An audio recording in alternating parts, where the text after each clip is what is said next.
Oke, bismillah. Assalamualaikum warahmatullahi wabarakatuh. Bismillahirrahmanirrahim. Alhamdulillahi rabbil alamin. Wa bihi nasta'inu ala umurid dunya waddin. Allahumma sholli wa sallim wa barik ala habibina wa syafi'ina Sayyidina wa maulana Muhammadin wa ala alihi wa ashabihi wa man tabi'ahum bi ihsanin ila yaumiddin. Amma ba'du. Bismillah. Mari teman-teman kita lanjutkan lagi ngaji kita, melanjutkan tema minggu yang lalu. Malam hari ini kita membahas akhlak kita kepada alam. Saya tidak tahu tema akhlak kepada alam ini, tema ekologi ini, menurut teman-teman relevan atau tidak kita bahas kali ini. Tapi sejauh yang saya tahu sebenarnya kita ini agak terlambat untuk mengangkat tema-tema seperti yang kita angkat bulan ini, tema ekologi, tema perhatian kepada kelestarian alam, dan lain sebagainya. Karena faktanya kita hari ini sudah banyak merasakan efeknya, dampaknya, ketika kita tidak terlalu peduli terhadap lingkungan sekeliling kita. Ada banyak referensi, baik referensi ilmiah maupun referensi populer, yang menunjukkan betapa kita hari ini hidup dalam kondisi ekologis yang memprihatinkan, yang sewaktu-waktu akan menghancurkan kita sendiri. Nah, ini saya khawatirnya besok di akhirat kita oleh Allah ditanya tanggung jawab kita sebagai Khalifatullah fil ard yang mendapat amanat untuk mengelola antara lain kelestarian alam semesta. Allah sudah percaya menitipkan pada kita bumi dan seisinya. Tapi kok ya kenyataannya hari ini, sebagaimana sindiran Al-Quran sendiri, Zoharul fasadu fil barri wal bahri bima kasabat aidinas. Telah tampak kerusakan di darat dan di lautan yang disebabkan oleh tangan-tangan manusia. Jadi kerusakannya tampak dan efeknya sebenarnya untuk manusia sendiri yang merasakan. Jadi sebenarnya ketika Allah mengamanati manusia sebagai Khalifatullah fil ard, itu kepentingannya adalah kepentingan kita manusia, bukan kepentingannya Allah. Karena kalau alam semesta, bumi, ardun ini tertib, tertata, lestari, akan sangat banyak manfaat yang bisa kita nikmati. Akan sangat banyak kenyamanan, kebahagiaan hidup akan kita rasakan. Tapi begitu kita nabrak amanat untuk mengelola alam semesta ini, kita tidak peduli dengan kelestariannya, dengan kenyamanan, keamanannya.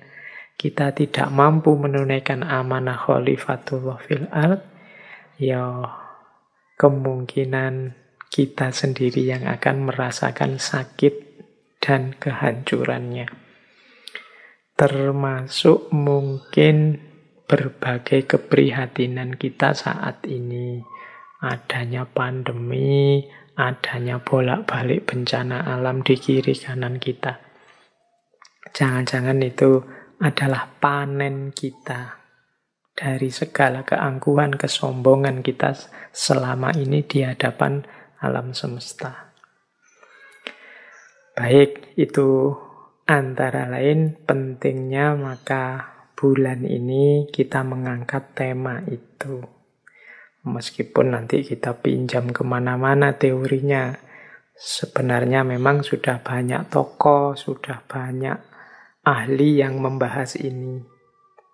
Hanya saja, kadang-kadang memang teori, konsep itu kan berhenti hanya di teori dan konsep, tidak berjalan sebagaimana yang diidealkan, tidak terimplementasi dengan baik. Antara lain karena mungkin dukungan kita terhadap program-program semacam ini tidak terlalu besar, tidak terlalu serius. Baik, minggu lalu kita sudah membahas tentang land etik dari Aldo Leopold. Malam hari ini kita akan membahas tentang ekoliterasi dari Fritjof Capra. Kalau teman-teman mahasiswa mungkin sudah pernah mendengar nama ini, Fritjof Capra ini. Saya bilang seperti ini karena zaman saya mahasiswa dulu itu beberapa buku terjemahan dari tulisannya Capra ini populer sekali di kalangan teman-teman mahasiswa, teman-teman saya dulu. Saya mahasiswa berarti tahun 93-an ke atas. Nah, mungkin teman-teman yang mahasiswa hari ini belum lahir itu ketika saya mahasiswa. Jadi zaman saya mahasiswa dulu itu beberapa tulisannya Capra ini populer sekali. Misalnya buku yang judulnya The Turning Point yang diterjemahkan jadi titik balik peradaban atau The Tao of Physics. Oke, nah, saya tidak tahu kalau kondisinya mahasiswa hari ini seperti apa masih asyik dan gemar dengan bacaan-bacaan seperti itu atau kegemarannya sudah berubah. Jadi Fritjof Capra ini sebenarnya seorang ahli fisika. Beliau dikenalnya fisikawan dari Amerika, meskipun beliau kelahiran Austria. Keahlian beliau memang dalam hal ekologi. Bahkan beliau ini punya lembaga sendiri namanya Center for Ekoliterasi. Sebagaimana tema yang kita ambil malam hari ini, ekoliterasi. Center ini pusatnya ada di California. Nah, Fritjof Capra ini sampai hari ini beliau masih aktif dengan kegiatan-kegiatan dalam konteks ekoliterasinya. Karena beliau ini masih hidup, mungkin masih kita tunggu karya-karya beliau selanjutnya. Beliau kelahiran tahun 1939. Berarti hari ini beliau sudah 80 lebih usianya. Tapi dedikasinya terhadap dunia ekologi masih tetap luar biasa. Di antara karya-karya beliau yang populer sekali misalnya Tao of Physics. Dalam The Tao of Physics ini beliau menunjukkan adanya kesejajaran teoritik antara tradisi mistik Veda dan tradisi mistik Timur dengan temuan-temuan fisika abad 20. Di situ juga beliau menunjukkan beberapa kelemahan-kelemahan fisika abad 20 dan beliau lebih prefer untuk mengakomodasi logika-logika fisika yang ada dalam ranah metafisik spiritual agama-agama. Ini menarik karena di sini bertemunya antara fisika dan metafisika yang oleh Barat metafisika ini kan disingkir-singkirkan karena dianggap sebagai sesuatu yang meaningless, tidak ada artinya, tidak ada gunanya. Nah, kritik beliau terhadap fisika modern dan dibandingkan dengan mistisisme timur, itu bisa dibaca di The Tao of Physics. Mungkin ada yang tertarik. Kemudian kalau buku yang titik balik peradaban atau turning point itu menjelaskan bagaimana terjadinya krisis ilmiah dan juga krisis ekonomi karena cara berpikir yang salah dari orang modern, yaitu cara berpikir Kartesian, Newtonian yang reduktif. Kartesian itu berarti melanjutkan tradisi berpikirnya René Descartes yang dulu pernah kita bahas, dan juga tradisinya Newton. Dulu juga pernah kita bahas gagasan-gagasan dari Newton. Itu dua buku yang populer sekali. Kalau tentang ekologi, biasanya orang merujuk karya beliau The Web of Life, Jaringan Kehidupan, atau The Hidden Connection. Ini The Hidden Connection ini adanya relasi-relasi, koneksi-koneksi sistemik yang ada di alam semesta. Oke, beliau juga pernah menulis juga tentang satu buku yang mungkin teman-teman tertarik. Bagi yang suka dengan tema kita, dulu-dulu kita pernah membahas Leonardo da Vinci. Beliau menulis buku The Sign of Leonardo. Ini isinya menarik, bahkan diterjemahkan dalam berbagai bahasa tentang pandangan-pandangan gaya Leonardo yang nanti diterjemahkan oleh Capra sebagai teori sistem dan teori menyikapi kompleksitas.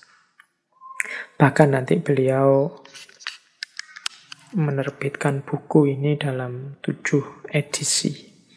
Dan masih banyak karya-karya beliau yang lain. Malam hari ini kita akan menggali khusus masalah ekoliterasi yang menjadi concern utama dari Fritjof Capra ini. Oke, baik. Bismillah. Silahkan teman-teman siap-siap dulu sebentar. Segala ubur rampenya disiapkan. Ini tema-tema seperti ini biasanya memang butuh semacam konsentrasi khusus. Bahkan mungkin tidak bisa sekali langsung paham. Ya pelan-pelan. Nanti diulang-ulang kalau memang ada yang belum bisa dipahami. Atau syukur-syukur teman-teman yang tertarik dengan tema ini, yuk dibaca bukunya, diperdalam, didiskusikan. Karena seperti saya bilang minggu lalu, ini tema penting loh. Meskipun rasanya kita sering menganggap tema-tema ini tidak bersentuhan sama sekali dengan hidup kita. Padahal hakikatnya dia kunci hidup kita. Tanpa keberesan di bidang ini, hidup kita pun tidak akan beres. Rusaknya ekologi, rusaknya lingkungan sekeliling kita, itu alamat rusaknya juga kita. Pandemi yang kita panen hari ini sangat mungkin adalah buah dari pengabaian kita, ketidakseriusan kita untuk menjaga kelestarian, kenyamanan, keamanan ekosistem kita. Baik, yuk kita mulai. Kita awali dari definisi dulu ya, biar mudah. Apa sih ekoliterasi itu? Ekoliterasi itu berarti, kalau eko itu artinya oikos, kalau dalam bahasa Yunani itu artinya rumah tangga. Jadi ini mungkin menjadi analogi bahwa ekosistem kita, lingkungan hidup sekeliling kita adalah tempat di mana kita tinggal, itu sebagaimana rumah tangga kita. Bagi yang sudah nikah ya. Jadi anggota rumah tangga berarti anggota keluarga kita itu sebenarnya ya tidak hanya anak atau istri atau suami atau orang tua atau saudara yang tinggal bersama kita. Tapi semua makhluk yang ada di sekeliling kita, bahkan segala sesuatu termasuk yang tidak hidup yang ada di sekeliling kita, itu anggota rumah tangga kita. Oh, itu kalau didaftar bisa banyak itu. Ya untungnya kartu keluarga itu isinya hanya yang manusia saja. Kalau kartu keluarga semua biotik, abiotik masuk, wow itu bisa panjang sekali kartu keluarga itu. Mungkin kucing peliharaan kita masuk, tanaman-tanaman kita masuk, ikan di akuarium kita masuk, bahkan airnya, tanahnya, dan semuanya bisa masuk. Sebagai oikos, sebagai keluarga kita. Ya meskipun untuk simpelnya kemudian yang ditulis hanya manusianya saja. Tapi tolong jangan lupa bahwa anggota keluarga kita itu tidak hanya yang manusia, tapi semua realitas hidup dan tidak hidup yang ada di sekeliling kita. Nah, ini ekonya. Kemudian literasi. Kalau literasi ini artinya apa ya, melek mungkin mudahnya ya, paham dan sadar. Jadi hari ini kan teman-teman sering itu mendengarkan ada istilah literasi digital. Literasi apalah, pokoknya yang di depannya ada literasinya. Jadi literasi itu menunjukkan seseorang yang sudah paham dan sadar tentang sesuatu. Jadi itu literate. Nah, biasanya secara umum didefinisikan sehubungan dengan literasi baca tulis, bisa membaca atau menulis, literasi melek huruf dan lain sebagainya. Tapi sebenarnya secara luas itu maksudnya keadaan ketika orang sudah paham dan sadar tentang sesuatu. Nah, ekoliterasi berarti satu keadaan di mana seseorang sadar dan paham tentang pentingnya, tentang tingginya nilai lingkungan hidup. Jadi, tentang tingginya nilai pentingnya ekosistem kita. Itulah ekoliterasi. Ini di berbagai kesempatan sering saya jelaskan ini mengapa sih kok paham pakai plus sadar, kok tidak hanya paham saja atau tidak hanya sadar saja. Karena kadang-kadang dalam hidup kita ini antara paham dan sadar itu berjarak. Ada orang itu pinter, berarti dia paham, tapi tidak sadar. Sehingga ilmunya dengan kelakuannya berjarak, tidak sama. Kalau ceramah sih ndaki-ndaki kelas tinggi, kalau ngomong wah luar biasa, tapi kelakuannya justru berlawanan dengan itu. Itu berarti paham sih, tapi belum sadar. Sebaliknya ada orang mungkin sadar, tapi belum paham. Ngerti saya harus misalnya patuh pada perintah agama, ngerti sadar bahwa saya ini harus memelihara lingkungan dan lain sebagainya. Tapi tidak ngerti ilmunya, tidak paham caranya bagaimana. Sama saja, akhirnya tidak jalan. Jadi paham tidak sadar ya itu kalau bahasa agama kasajari bila samarin, seperti pohon yang tanpa buah. Orang yang sadar tapi tidak paham, ya ini orang yang tidak bisa apa-apa, hanya sadar saja, tidak ada ilmunya. Maka ekoliterasi itu berarti orang yang yo paham, yo sadar tentang arti pentingnya lingkungan hidup. Kalau tentang paham ini sebenarnya saya agak yakin teman-teman yang malam hari ini mengikuti ngaji itu yo setuju kalau lingkungan hidup itu sangat penting artinya dalam kehidupan kita. Tapi mungkin sadarnya yang kurang. Sadar untuk menerjemahkan pemahaman tadi dalam kehidupan sehari-hari. Wong ing ngatasé, apa ing ngatasé itu? Wong sekedar hanya buang sampah, tidak sembarangan saja yo. Kadang kita kesulitan luar biasa untuk menerapkannya secara konsisten. Wong sekedar tidak berbagi virus, penyakit pada orang lain dengan pakai masker saja, itu resistennya luar biasa. Banyak protes, banyak komplain, dan lain sebagainya. Tidak nyaman lah, dan lain sebagainya. Ini menunjukkan paham sih sebenarnya, cuma sadarnya yang kurang. Berarti kalau masih belum lengkap paham dan sadar bisa disebut belum literate, belum melek. Jadi maka saatnya kita meningkatkan literasi lingkungan kita, ekoliterasi. Yuk kita lanjutkan. Apa kata Fritjof Capra tentang literasi lingkungan atau literasi ekologis ini? Di Tao of Physics beliau menyatakan seperti ini. Tantangan besar di zaman kita adalah membangun komunitas yang berkelanjutan. Apa komunitas yang berkelanjutan itu? Ya komunitas yang dirancang sedemikian rupa sehingga cara hidupnya, bisnisnya, ekonominya, struktur fisiknya, dan teknologinya tidak mengganggu kemampuan bawaan alam untuk menopang kehidupan.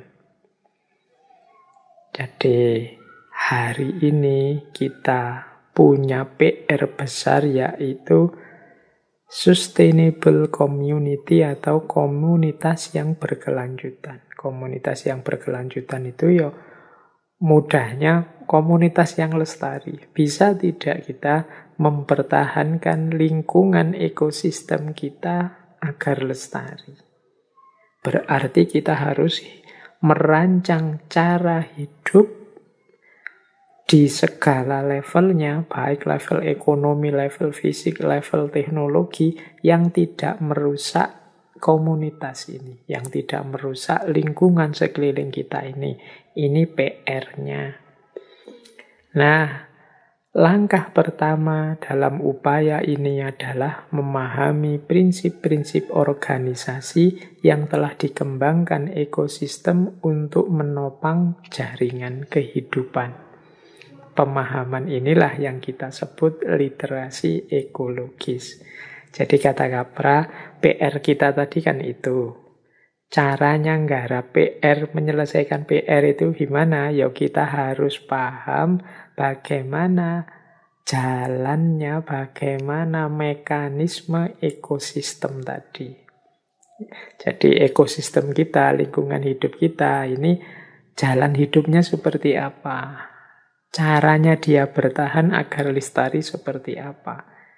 Itulah nanti yang kita pedomani sehingga komunitas kita bisa bertahan dan berlanjut. Ekosistem kita bisa bertahan dan berlanjut. Nah, pemahaman kita inilah yang disebut literasi ekologis atau ekoliterasi. Jadi PR kita mempertahankan, melestarikan lingkungan, ekosistem sekeliling kita, yaitu komunitas yang berkelanjutan. Caranya adalah kita harus paham bagaimana jalan hidup, bagaimana proses hidup dari segala lingkungan yang ada di sekeliling kita, dan kita pertahankan. Inilah namanya ekoliterasi. Baik, jadi itu definisi dan maksud dari ekoliterasi. Ini malam-malam hari ini kita seperti kuliah beneran ini. Tidak apa-apa. Ini biasanya adanya ya di kuliah, di jurusan-jurusan ilmu lingkungan atau kuliah yang berhubungan dengan kelestarian alam. Baik, nah kata Capra selanjutnya, in the coming decade, the survival of humanity will depend on our ecological literacy. our ability to understand the basic principle of ecology and to live accordingly. Nah, selanjutnya di beberapa dekade yang akan datang, manusia itu survive atau tidak akan bergantung pada literasi ekologisnya. Apa literasi ekologis itu? Yaitu our ability to understand the basic principle of ecology and to live accordingly. Sama seperti tadi, kemampuan kita untuk memahami prinsip-prinsip dasar ekologi dan bagaimana cara hidup sesuai prinsip-prinsip dasar itu. Berarti ekoliterasi itu seperti dijelaskan tadi, bagaimana kita memahami prinsip-prinsip hidup komunitas biotik maupun abiotik sekeliling kita dan bagaimana kita hidup sesuai dengan semua itu. Bagaimana kita menjalankan prinsip-prinsip tersebut, menghidupkan prinsip-prinsip tersebut sehingga lestari komunitas hidup dan tidak hidup atau ekosistem di sekeliling kita. Di arahnya ke situ. Baik, mengapa sih ekoliterasi ini penting? Ya, pertama-tama karena selama ini secara umum tindakan kita, perilaku kita di hadapan alam itu banyak kelirunya, banyak salahnya. Ini kalau bahasa agama mungkin kita banyak dosanya kepada alam sekeliling kita ini. Meskipun kita tidak pernah bikin halal bihalal dengan alam semesta, kita tidak pernah secara khusus minta maaf pada mereka. Tapi diakui atau tidak, kelakuan kita sebagai manusia persis seperti ramalannya Al-Quran bahwa kita ini banyak merusak.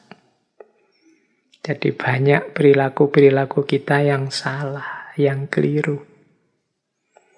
Mengapa kok perilaku kita jadi keliru di hadapan alam? Karena paradigma berpikir kita juga keliru. Paradigma berpikir itu jalan pikiran kita di hadapan alam juga keliru. Kita salah memahami dan menempatkan posisi alam sehubungan dengan kita. Jadi salah paradigma berpikirnya. Nanti ada dua yang dikritik oleh Capra, yaitu cara berpikir gaya Kartesian dan gaya Newtonian. Karena cara berpikir kita sudah salah, maka yuk kita tidak perlu gengsi, tidak perlu takut untuk mengubah paradigma berpikir kita. Mengubah cara berpikir kita, cara kita melihat alam, ekosistem sekeliling kita. Kemudian kalau sudah paham, baru mari kita sadari dan jalankan. Berarti saatnya mengubah perilaku kita. Mumpung belum sama sekali total terlambat. Meskipun di depan tadi saya bilang jangan-jangan kita sudah agak terlambat ini. Tapi kan tidak ada kata terlambat untuk kebaikan dan perbaikan. Mari bareng-bareng kita mulai hari ini benar-benar kita cintai lingkungan hidup sekeliling kita. Ini kalau pakai bahasa yang sering kita gunakan di ngaji filsafat ini, yaitu bahasa cinta. Berarti memang solusi yang paling pas itu ya cinta kita kepada segala makhluk yang ada di sekeliling kita. Cinta itu sering saya bilang ketika kita tidak egoistik, tidak hanya berpikir kepentingan kita, tapi kita memikirkan, mempertimbangkan kepentingan yang kita cintai. Kemarin kan paradigma antroposentris yang egois ini dipandang sebagai sumbernya kerusakan, sumbernya berbagai anomali kehancuran di alam. Nah, berarti kita harus mengambil sikap sebaliknya. Sikap yang tidak egois. Dan ketemunya pasti di cinta. Maka istilah cinta alam itu bagi saya sudah tepat dan luar biasa kalau kita bisa menghidupkannya. Tapi kan cinta, sebagaimana kata Erich Fromm, prasyarat utamanya antara lain adalah knowledge, pengetahuan. Jadi untuk bisa mencintai dengan baik, kita memerlukan pengetahuan, wawasan yang cukup tentang yang kita cintai. Bagaimana kita bisa memperjuangkan, kita bisa membahagiakan, menyamankan yang kita cintai, kalau kita tidak tahu tentang dia, apa yang membuat dia bahagia, apa yang membuat dia nyaman. Terhadap alam juga begitu, bagaimana kita bisa disebut mencintai alam kalau kita tidak paham dan tidak ngerti tentang jalan hidupnya, tidak ngerti tentang mekanisme pertahanan dirinya, tidak ngerti tentang bagaimana biar dia lestari, tidak musnah, dan lain sebagainya. Ya intinya kita harus ngerti ilmunya, pengetahuan tentang lingkungan. Disinilah pentingnya ekoliterasi yang malam hari ini kita bahas. Jadi ada salah perilaku kita selama ini, semoga kita minta maaf, segera tobat, yang ternyata akarnya adalah kekeliruan berpikir kita. Berarti kita harus mengubah dulu cara berpikirnya, ganti wawasan yang lebih fresh, yang lebih positif, dan selanjutnya mari kita ubah perilaku kita di hadapan alam. Baik, nah yuk selanjutnya kita telusuri yang dimaksud oleh Capra salah paradigma berpikir.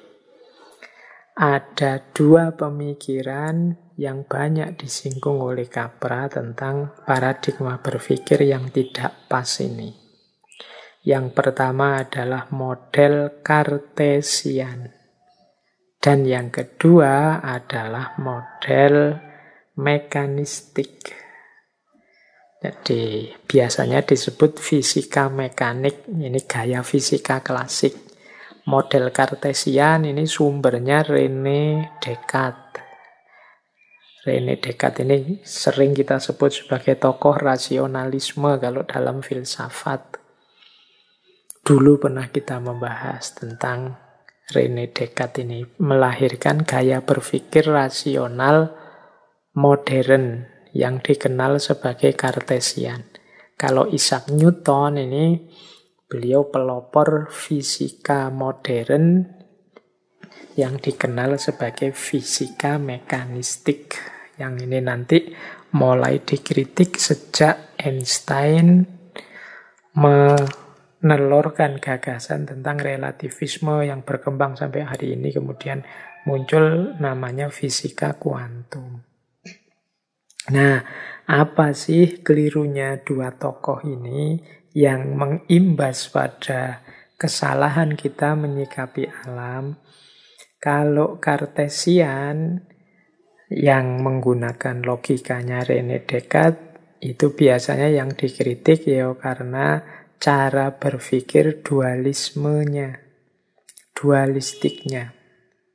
Jadi berpikir dualistik itu yang paling populer itu berpikir tentang adanya mind and body. Jadi kita sering menggunakan istilah misalnya jasmani rohani, pikiran dan tubuh. Nah, ini cara berpikir dualistik. Nah, sehubungan dengan alam, cara berpikir dualistik itu ya kemudian memposisikan manusia sebagai subjek dan alam sebagai objek. Lingkungan sekeliling kita ini benda mati yang tidak sadar tentang dirinya. Nah, satu-satunya yang sadar tentang dirinya ya manusia. Berarti manusia ini subjek, yang di luar manusia itu hanya objek. Nah, ini gaya Kartesian. Ini nanti mendukung Berarti manusia itu lebih tinggi daripada alam.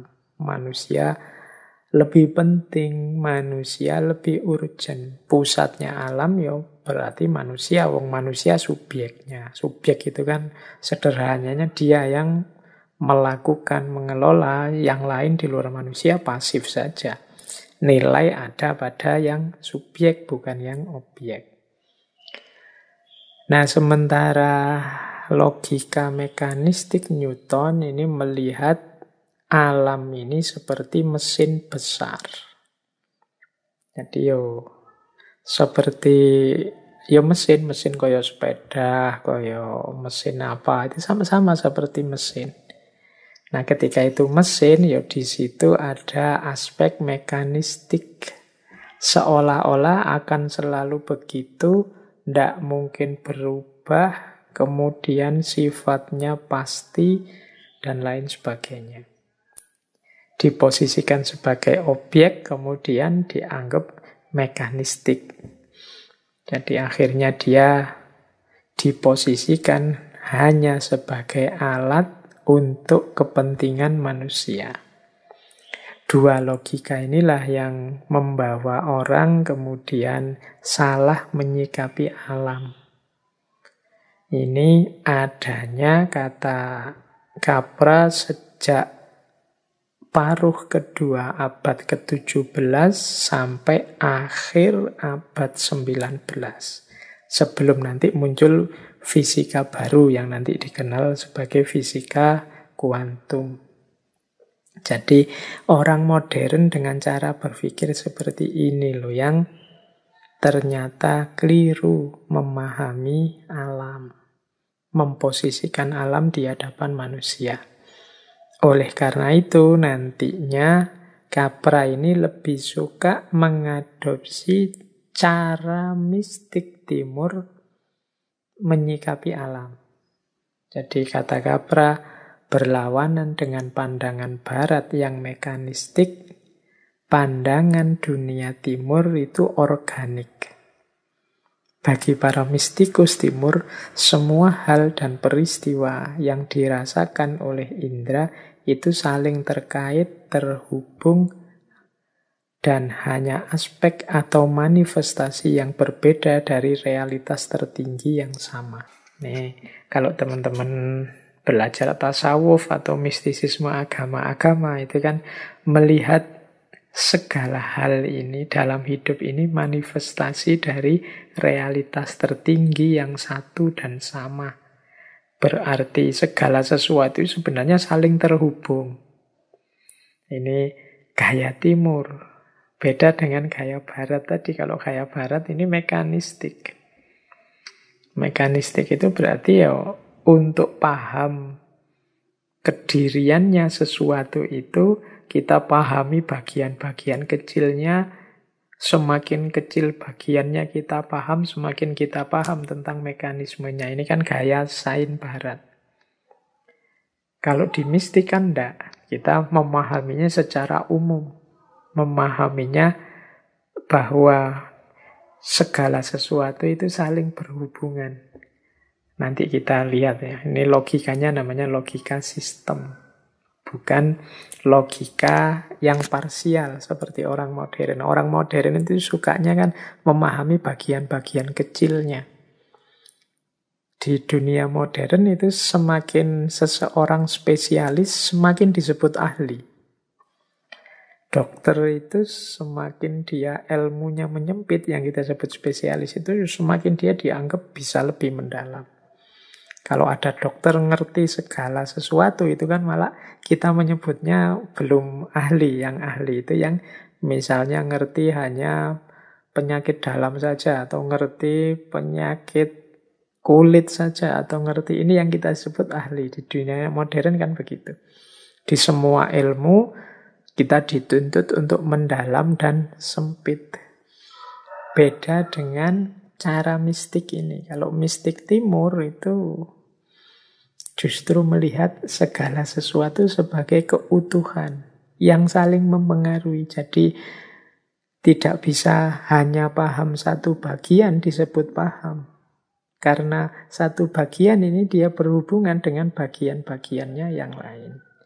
Nah ini nanti kalau dihadapkan dengan alam, cara berpikir gaya mistik ini dihadapkan dengan cara berpikir menanggapi alam semesta, berarti alam semesta dengan kita, dengan segala yang ada di sekeliling lingkungan kita ini sebenarnya saling berkaitan, sebenarnya satu kesatuan.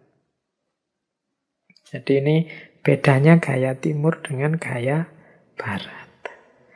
Berarti cara berpikir parsialistik, mekanistik, itulah tadi yang jadi akar kenapa selama ini kita salah menyikapi alam. Harusnya kita membacanya secara utuh, secara sistemik, organik. Oke, baik. Ini saya lanjutkan. Ambil nafas sebentar. Kita lanjutkan tentang berpikir sistemik tadi. Berpikir sistemik, nah, ini yang ditawarkan oleh Capra, ini dengan metode sistem, pendekatan sistem. Seperti apa sih berpikir sistemik itu? Berpikir sistemik itu berarti mengandaikan yang sedang kita hadapi ini sesuatu yang kompleks, yang saling berkait, saling berhubungan, saling mempengaruhi. Sistemik organik itu teman-teman mungkin bayangkan saja seperti tubuh kita ini loh sebagai manusia secara keseluruhan. Misalnya kita kena virus, misalnya. Nah itu kan, wong yang kena virus itu kerongkongan kita atau paru-paru kita. Tapi kan berpengaruh juga dia pada misalnya kepala kita akhirnya jadi pusing. Tubuh kita secara keseluruhan kemudian rasanya lemes, kemudian dan macam-macam. Ini mengapa kok begitu? Kok tidak menyerang paru-paru? Mbok ya paru-parunya saja yang sakit atau tenggorokannya saja yang sakit? Tidak, karena kita ini satu organ. Ada banyak komponen tapi sistemik, saling berkaitan. Jadi kalau dihubungkan dengan lingkungan, misalnya sekeliling kita itu ada air, ada tanah, ada udara. Kan tidak bisa dibaca sendiri-sendiri. Biar saja airnya yang kotor, yang penting aku tidak ikut kotor. Tidak mungkin, hidup kita sangat terkait dengan air. Biar saja udaranya rusak, yang penting aku sebagai manusia tidak terkontaminasi. Tidak mungkin, karena kita dengan udara saling berkait. Biar saja binatang peliharaanku tidak terurus, yang penting aku sebagai manusia terurus. Tidak bisa, karena kita saling berkait. Efeknya pasti kita rasakan. Nah ini cara berpikir sistemik itu berarti mempertimbangkan objek yang kita baca sebagai satu sistem. Berarti membaca alam, lingkungan sekeliling kita jangan dipotong-potong. Kita baca secara utuh. Maka ciri pertama berpikir sistemik itu holistik. Holistik itu berarti utuh dia, kita baca secara utuh, jangan dipotong-potong. Karena ada bagian-bagian ini menopang keseluruhan dan dia berhubungan dengan yang lain. Bacalah secara utuh. Yang kedua, kesatuan yang utuh ini pasti ada tujuannya. Kalau ini organisme itu kan selalu ada tujuannya. Tidak kok terus sia-sia atau iseng saja. Apapun yang diciptakan Allah itu pasti ada orientasi, ada maksudnya, ada tujuannya. Nah, itu yang kedua. Yang ketiga, ada aspek saling mempengaruhi antar elemen. Jadi kita tidak bisa kalau ada masalah kok melihat aspek satu saja, karena elemen yang lain pasti juga saling mempengaruhi. Ini cara berpikir sistemik begitu. Yang keempat, ada hubungan antara input dan output. Berarti masukan apa yang kita berikan, ya outputnya nanti begitu. Kalau dalam sistem itu kita masukkan hal-hal yang positif, ya nanti keluarnya mesti positif. Kalau yang kita masukkan hal-hal yang negatif, ya kita akan panen hal-hal yang negatif dan merusak. Nah, ini namanya ada input, ada output. Jadi maka hati-hati terhadap alam, lingkungan, ekosistem sekeliling kita. Ya semoga inputnya selalu yang baik-baik, yang positif-positif. Sehingga nanti kita juga mendapatkan hasil yang baik dan positif. Karena outputnya apa tergantung inputnya. Nah, ini cara berpikir sistem. Cara berpikir sistem juga di situ mempertimbangkan adanya transformasi. Transformasi ini perubahan. Yang namanya makhluk hidup, yang namanya kehidupan di dunia ini kan dinamis, macam-macam. Kadang ada situasi yang tidak terduga, kadang ada perkembangan yang tidak terkendali. Itu namanya transformasi, terjadi perubahan-perubahan. Nah, itu juga dibaca. Mungkin kemarin dengan sekarang beda. Mode hidup makhluk biotik, abiotik di sekeliling kita, sebagaimana kita manusia, itu kan juga tidak statis. Kadang ada perubahan-perubahan serba sedikit. Gaya hidup kita dulu dengan sekarang kan agak berbeda. Nah, lingkungan mungkin juga begitu. Meskipun tidak sedrastis manusia, perubahan cuaca, perubahan situasi, perubahan lingkungan sedikit apapun itu akan membuat transformasi perubahan. Jangankan yang besar-besar, yang kecil-kecil seperti virus corona itu aja kan, kalau ada input tertentu yang mengubah struktur mereka, mungkin mengancam mereka, mereka bisa melakukan mutasi. Outputnya terjadi varian baru dari virus corona itu. Itu kan transformasi namanya. Mungkin karena dia merasa terancam oleh vaksin-vaksin atau ada situasi yang memojokkan mereka sebagai spesies, itu kemudian mereka melakukan mutasi-mutasi untuk menyelamatkan dirinya atau melanggengkan dirinya. Itu kan versi transformasi namanya. Ada input, ada output. Sama seperti kita manusia, bertransformasi karena ada input, ada output tadi. Misalnya kita berhadapan dengan virus pandemi sebagai inputnya, sehingga kita tidak berani keluar-keluar rumah, kemudian kita harus pakai masker dan macam-macam. Ini kan mengalami transformasi, kemudian gaya hidup kita mengalami perubahan. Berpikir sistem juga ada aspek hierarkinya. Hierarki itu urutannya. Hierarki nanti berhubungan dengan diferensiasi. Ini fungsinya apa, mana yang bergerak dulu, mana yang berproses dulu, kemudian mana yang berproses kemudian. Kapan produksi, kapan konsumsi, ini hubungannya dengan hierarki dan diferensiasi. Kita kapan menghirup oksigen, kapan mengeluarkan karbon dioksida. Kemudian kalau yang tumbuhan, kapan dia mengambil karbon dioksida yang kita keluarkan, kemudian menghasilkan oksigen yang kita butuhkan. Ini hubungan antara hierarki dan diferensiasi. Berpikir sistemik juga begitu. Dalam satu sistem ekosistem ini ada relasi-relasi yang perlu kita bedakan. Ini perannya apa, itu perannya apa, dan biasanya hierarkis, mana yang lebih dulu, mana yang kemudian, dan lain sebagainya. Ini namanya berpikir sistemik. Ada pula unsur kalau berpikir sistemik itu ekuifinalitas dan multifinalitas.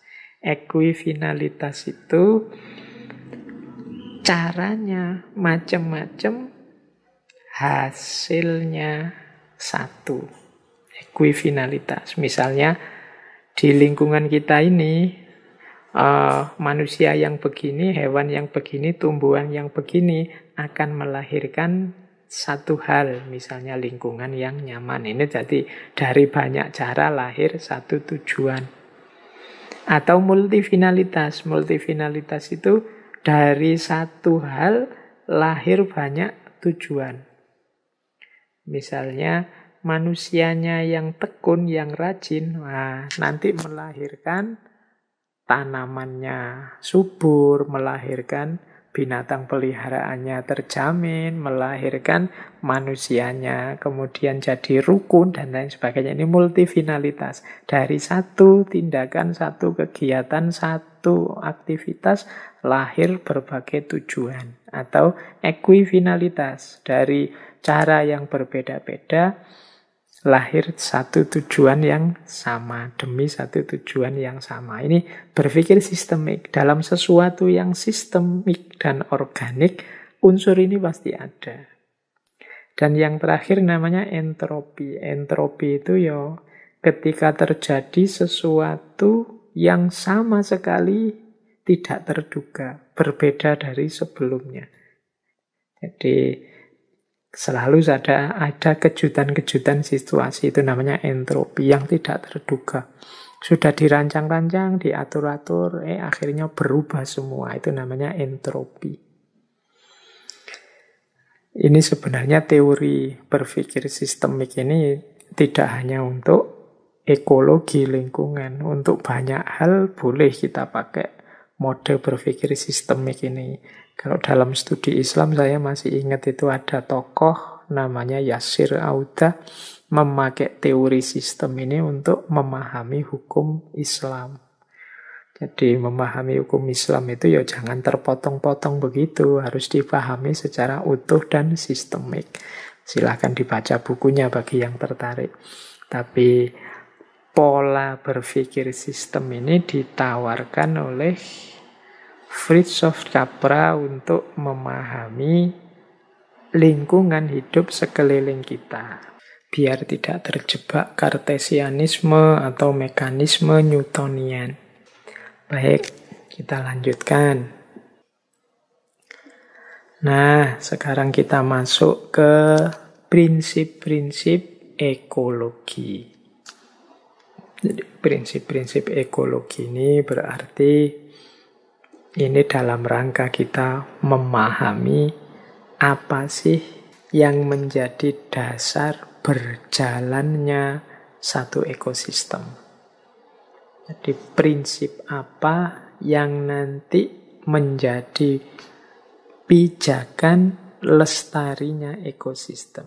Nah, ini namanya prinsip ekologi. Yang ini dibacanya pakai teori sistem tadi.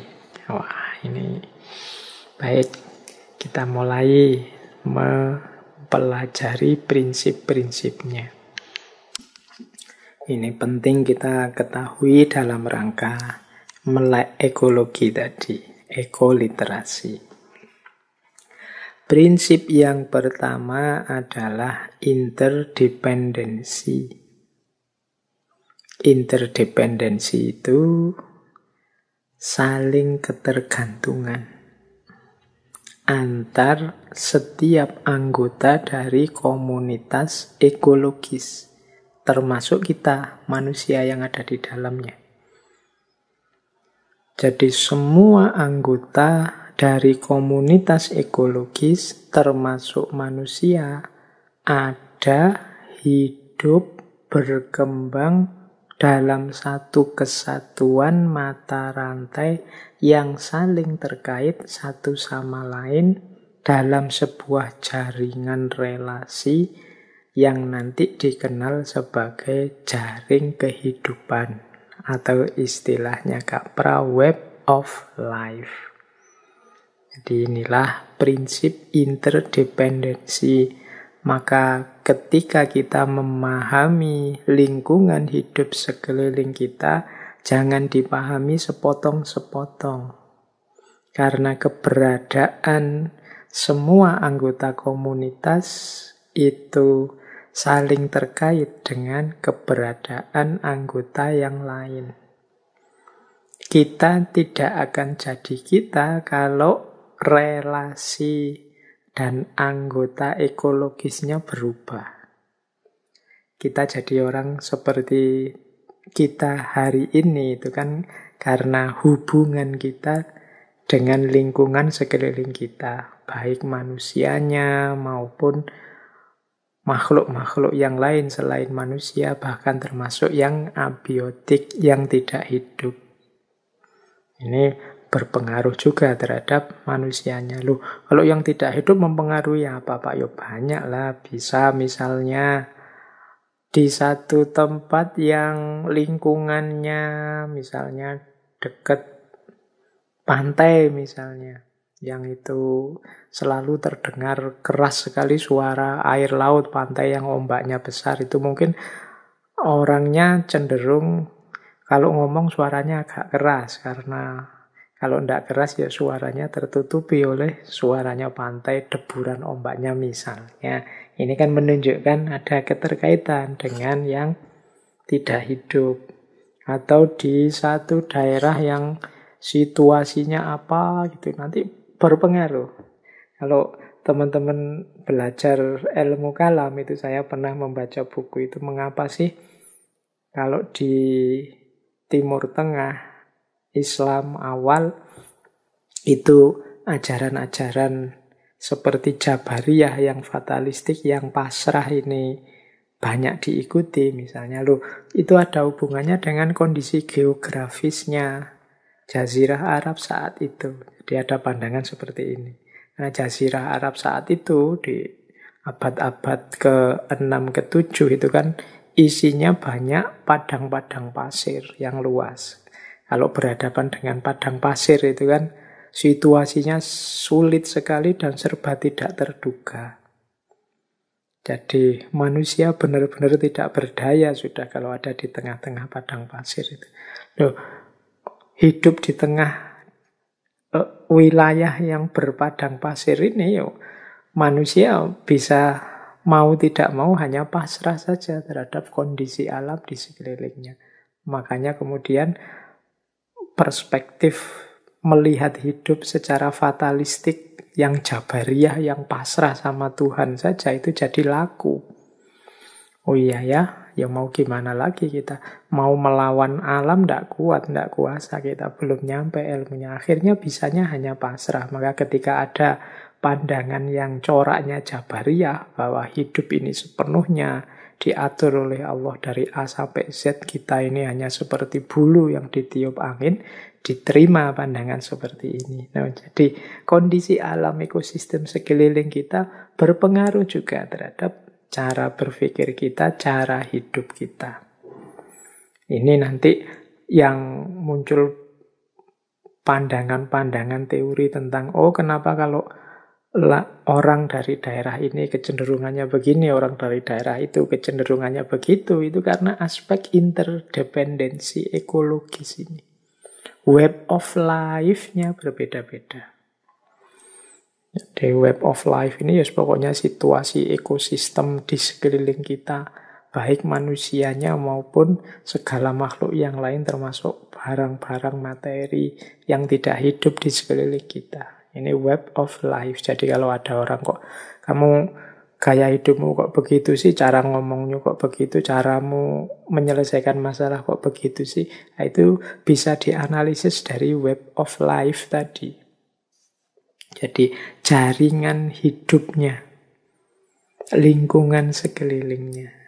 Mengapa? Karena secara ekologi berlaku prinsip interdependensi, saling ketergantungan. Jadi eksistensi, keutuhan, kehidupan, dan perkembangan setiap anggota ekosistem menentukan eksistensi, keutuhan, kehidupan, dan perkembangan anggota yang lain. Sebaliknya, eksistensi dan perkembangan setiap anggota menentukan perkembangan komunitasnya secara umum. Jadi setiap anggota saling mempengaruhi dengan anggota yang lain, kemudian semua anggota mempengaruhi komunitas ekologis secara umum, dan sebaliknya kondisi ekologis secara umum mempengaruhi individu-individu anggota yang ada di dalamnya. Itulah namanya interdependensi. Ini kalau di beberapa ngaji itu kan banyak cerita-cerita yang menunjukkan betapa lingkungan itu penting. Karena kita dibentuk di sana, karena kita dibangun di sana. Meskipun kita juga nanti mempengaruhi juga di sana. Mungkin teman-teman masih ingat ya, dulu kita ada sesi tentang Mengzi. Mengzi atau Mencius ini. Mengzi atau Mencius ini waktu dia kecil itu diajak ibunya sampai pindah tempat, pindah lingkungan, pindah ekosistem 3 kali. Karena ibunya ini dikenal sangat bijaksana, sangat mengkhawatirkan pembentukan karakter putranya, Yomengzi ini. Kalau dalam ceritanya kan pindah 3 kali itu, yang pertama rumah beliau dan rumahnya Mengzi ini ada di dekat pemakaman. Nah, karena dekat pemakaman, itu di situ lingkungannya adalah isinya adalah orang yang meratap, orang yang sedih, orang yang hampir putus asa karena ditinggal orang yang dicintai. Nah, ini ibunya khawatir, ini anakku kalau lama-lama tinggal dekat pemakaman seperti ini, jangan-jangan perkembangannya tidak positif. Kemudian beliau pindah lagi ke satu tempat yang dekat pasar. Nah, kalau di pasar itu situasinya jual beli. Kadang-kadang orang sedikit menipu, sedikit melakukan trik. Cara berpikirnya bagaimana mendapatkan keuntungan yang paling tinggi. Nah, ini ibunya terus khawatir lagi. Ini anakku kalau hidup di sini terus, ini mentalnya mesti juga rusak. Ini hanya berpikir tentang keuntungan, kadang-kadang melupakan etika, yang penting untung, dan lain sebagainya. Terus ibunya pindah lagi, terakhir pindah dekat sekolah.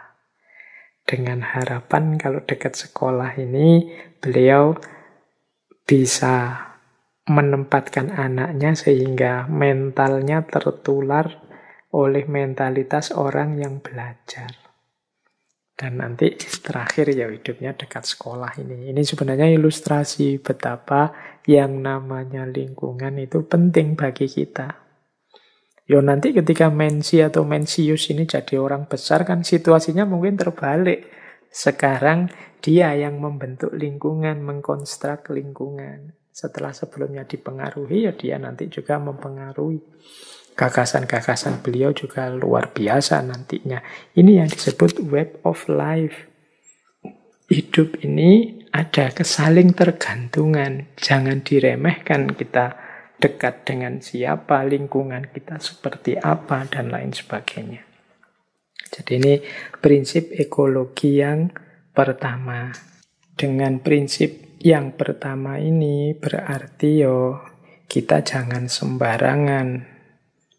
Jangan sampai keliru juga bersikap terhadap apapun yang ada di ekosistem kita. Karena kita ini saling tergantung. Kalau ada kekurangan, kerusakan di salah satu saja anggota komunitas, itu pasti akan berpengaruh kepada kita. Karena kita anggota di dalamnya dan kita ini saling berkait, saling bergantung dengannya. Jadi, di prinsip interdependensi ini menuntut kita untuk mengambil keputusan yang tepat, untuk tidak sembrono, untuk tidak ceroboh, bersikap terhadap siapapun anggota komunitas ekologis kita. Karena rusaknya salah satu anggota berarti akan berimbas pada kita juga dan akan berimbas pada komunitas secara umum. Inilah maksud dari prinsip yang pertama. Jadi eksistensi kita, keutuhan hidup kita, perkembangan hidup kita bergantung pada yang lain juga bergantung pada kita. Ini namanya saling ketergantungan. Ini yang disebut interdependensi. Ini prinsip yang pertama. Kata Capra, the more we study the major problems of our time, the more we come to realize that they cannot be understood in isolation. They are systemic problems, which mean that they are interconnected and interdependent. Semakin kita kaji problem-problem besar hari ini, semakin kita sadar bahwa problem-problem itu tidak bisa dipahami in isolation, terpisah-pisah.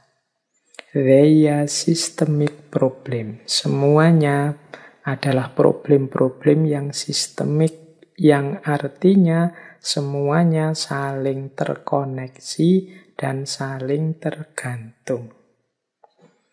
Nah, ini tips dari Capra. Mungkin kalau kita punya masalah-masalah besar dalam hidup, itu menyelesaikannya jangan hanya membaca masalah itu saja. Siapa tahu ada problem-problem, masalah-masalah lain yang berkait. Karena hidup ini ternyata interconnected dan interdependent. Kalau kita ada dalam satu komunitas, dalam satu lingkungan ekosistem yang sama. Jadi mari kita ulang lagi solusi-solusi, karena kadang-kadang solusi yang kita berikan itu lahir jadi masalah baru. Mengapa? Karena kita lupa untuk menggali juga hal-hal lain yang saling berkait. Apapun itu problemnya. Nah, jadi kata Capra, yuk kita lihat segala variabel yang berkait. Jangan hanya dilihat pas masalah itu saja. Kalau ada misalnya masalah mengapa sih anak-anak kita hari ini kok susah sekali seperti generasi yang lama, kok tidak terlalu cinta buku, kok cintanya main game misalnya. Itu kalau kita hanya menyelesaikan itu saja, misalnya tiba-tiba, pokoknya anakku tidak usah main game lagi, kamu harus baca buku saja. Itu biasanya tidak selesai masalahnya. Sulit hanya dengan solusi itu. Kita harus melihat aspek-aspek lain yang berkait. Mungkin aspek ekonominya, mungkin aspek lingkungan sekelilingnya, mungkin aspek temannya, mungkin aspek sekolahnya, mungkin aspek apalagi mungkin termasuk juga kesehatan mentalnya, mungkin termasuk juga orang tuanya, mungkin termasuk juga keasikan di rumah, mungkin macam-macam, banyak variabel yang terkait. Ini kalau tidak kita selesaikan semua, ya problem yang kita hadapi tadi tidak akan selesai. Karena setiap problem interconnected dan interdependent. Mengapa sih misalnya Indonesia ini sering sekali mengulang problem yang sama? Jadi kalau teman-teman membaca sejarah kita, itu kan kadang-kadang muncul masalah-masalah yang berskala nasional. Dan banyak masalah itu mirip-mirip saja. Dulu ada masalah seperti itu, sekarang muncul lagi masalah yang tidak terlalu jauh berbeda. Jangan-jangan memang kita menyelesaikan masalah-masalah itu in isolation. Jadi pokoknya ada masalah, kita hanya melihat masalah itu, tidak melihat bahwa masalah itu berkait dan bergantung juga dengan masalah-masalah yang lain, dengan unsur-unsur, faktor-faktor lain yang harus juga diselesaikan. Kalau faktor-faktor yang berkait ini tidak beres, ya tidak akan problem utama tadi beres. Itulah makna dari Kalimatnya Capra, the more we study the major problems of our time, the more we come to realize that they cannot be understood in isolation. They are systemic problems, which mean that they are interconnected and interdependent. Nah, ini pelajaran pertama dari interkoneksi dan interdependensi dari semua anggota ekologis alam lingkungan di sekeliling kita. Baik, kita lanjutkan. Yang kedua, prinsip recycling. Recycling ini prinsip siklus. Ini recycling ini berarti membaca setiap hal, setiap anggota kehidupan dalam komunitas itu sebagai sistem yang berputar. Jadi keberlangsungan hidup ditentukan oleh rangkaian pola relasi yang saling terkait dan saling cyclical, saling berputar. Ini kalau pakai kalimat susah dijelaskan saja ya. Seperti tadi loh ilustrasinya. Recycling itu. Ada yang memproduksi, ada yang mengkonsumsi. Setelah dikonsumsi biasanya muncul limbah. Nah, limbah ini, limbah bagi satu anggota ekosistem ini biasanya makanan bagi anggota yang lain. Nah, karena dia makanan, nanti kemudian melahirkan sesuatu yang produktif. Setelah produksi, dikonsumsi lagi. Setelah dikonsumsi, nanti melahirkan energi baru, jadi makanan baru, melahirkan produksi lagi, dikonsumsi lagi. Ini namanya recycling, proses berputar. Manusia membutuhkan oksigen. Setelah menghirup oksigen, dia mengeluarkan karbon dioksida. Sebaliknya, tumbuhan membutuhkan karbon dioksida, nanti dia mengeluarkan oksigen. Produksi di satu, jadi konsumsi di yang lain. Nanti sisa produksi limbah, sisa konsumsi yang bentuknya limbah, jadi produksi bagi yang lain. Jadi buangan sisa proses diserap oleh yang lain sebagai makanan yang berguna sebagai energi, dan pada gilirannya mengeluarkan lagi limbah yang akan diserap oleh kehidupan yang lain sebagai makanan, dan selanjutnya dia akan melahirkan energi lagi, ada limbahnya lagi, diserap lagi, terus begitu. Itu namanya proses recycling, cyclical. Kita makan dari tumbuh-tumbuhan atau binatang. Nanti kita mengeluarkan limbah kotoran. Kotoran kita itu kan konsumsi bagi makhluk hidup yang lain dalam ekosistem kita. Mungkin bagi makhluk-makhluk pengurai yang ada di tempat pembuangan kita, itu kan kotoran kita jadi makanan. Nanti di situ melahirkan misalnya tanah yang subur jadi makanannya tumbuhan. Tumbuhannya kita makan terus begitu. Ini namanya cyclical. Jadi sisa produksi kehidupan kita yang disebut limbah tidak terbuang percuma, tapi diserap kembali sebagai energi bagi proses kehidupan selanjutnya. Nah, inilah prinsip recycling. Kata Capra, kehidupan ekosistem di muka bumi ini bisa bertahan bermiliar-miliar tahun karena kemampuannya recycling, mendaur ulang mineral, air, udara, itu dengan pola daur ulang ini. Jadi rasanya tidak ada yang berkurang dan tidak ada yang bertambah, berputar terus.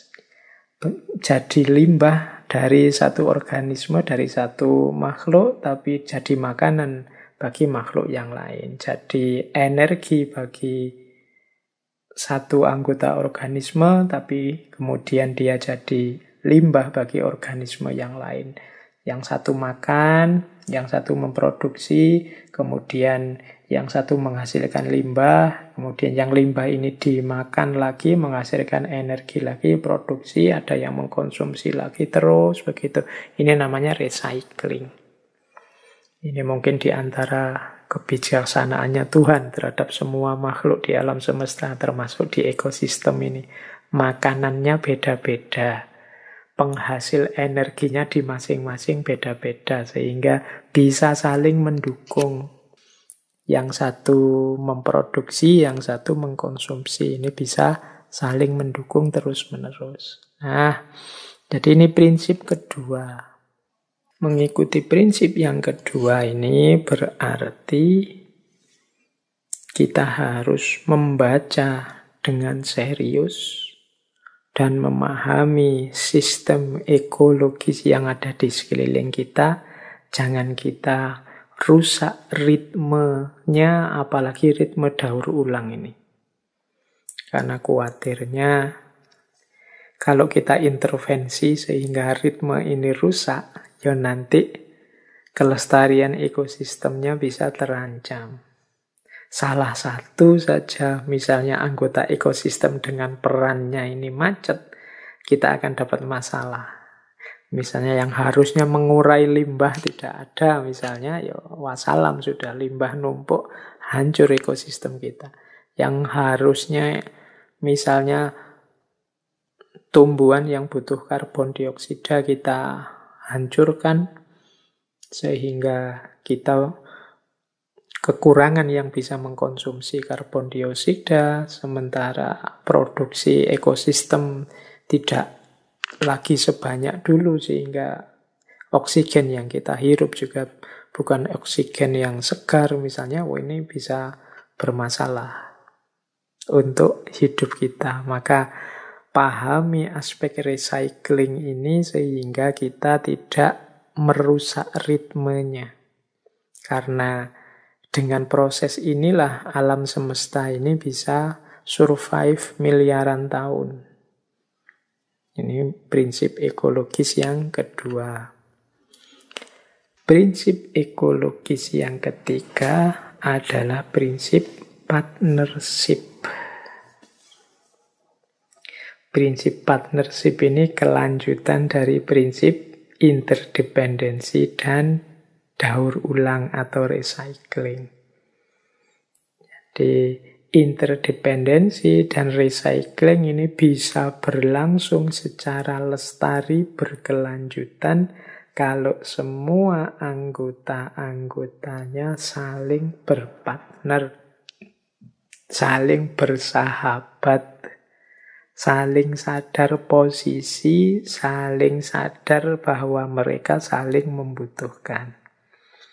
Jadi rasa bahwa semuanya penting, semuanya ada perannya yang tidak bisa ditinggalkan, semuanya saling membutuhkan. Ini kadang-kadang disebut persahabatan semesta atau persaudaraan semesta. Jadi kita ini berpartner dengan ekosistem lingkungan di sekeliling kita demi kelestarian kita. Tanpa adanya partnership kerjasama, kemungkinan kita tidak akan bertahan. Kalau hari-hari ini mulai ada indikasi-indikasi, waduh, banyak sekali masalah lingkungan yang mengancam kenyamanan, keamanan kita di muka bumi, kemungkinan kita sendiri sudah menghancurkan partnership ini. Contoh paling mudah kan tadi ketika manusia memposisikan dirinya di atas yang bisa mengeksploitasi alam sesukanya. Kalau posisinya di atas, eksploitatif tidak sejajar. Pasti tidak partnership. Partnership itu kan sejajar, saling membutuhkan.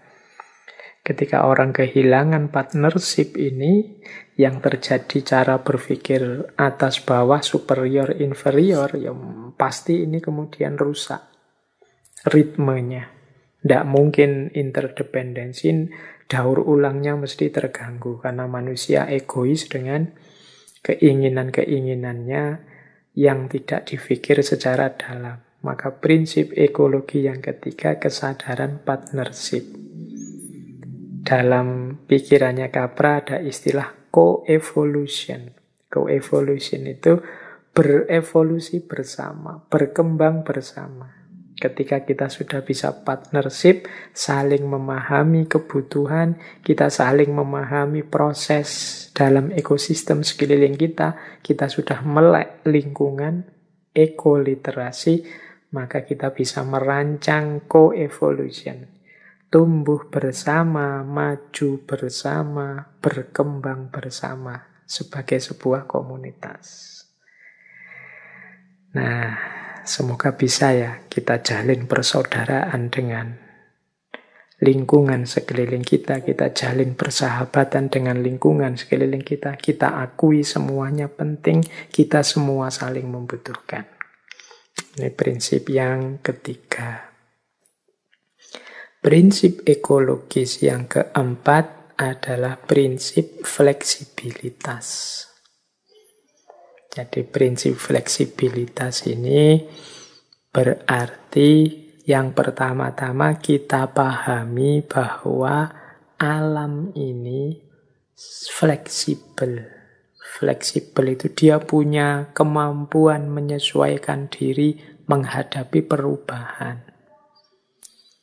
Kadang-kadang ada tumbuhan itu yang meskipun banyak penghalangnya, dia tetap bisa mencari jalan untuk menghadap ke matahari. Ini kan kemampuan fleksibel. Jadi kemampuan masing-masing untuk survive, mempertahankan keutuhan dirinya kalau ada ancaman-ancaman, penyimpangan-penyimpangan, kerusakan-kerusakan. Nah, ini prinsip fleksibilitas.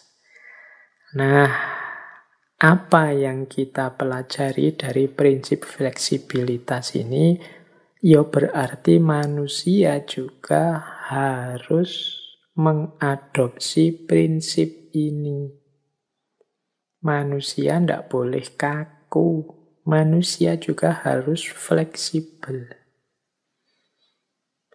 Kita belajar tentang ekosistem sekeliling kita, ternyata ekosistem sekeliling kita itu juga fleksibel, menyesuaikan dengan situasi. Kalau kita tidak menyesuaikan, ya kita sendiri nanti yang telat. Kita sendiri nanti akhirnya yang mengacaukan ritme, menghancurkan ekosistem. Jadi kita manusia juga harus fleksibel. Di antara, mungkin ya kalau menurut tulisannya Capra, di antara anggota komunitas ini yang biasanya kaku, mudah tegang, mudah konflik, itu manusia. Yang paling tidak fleksibel itu manusia.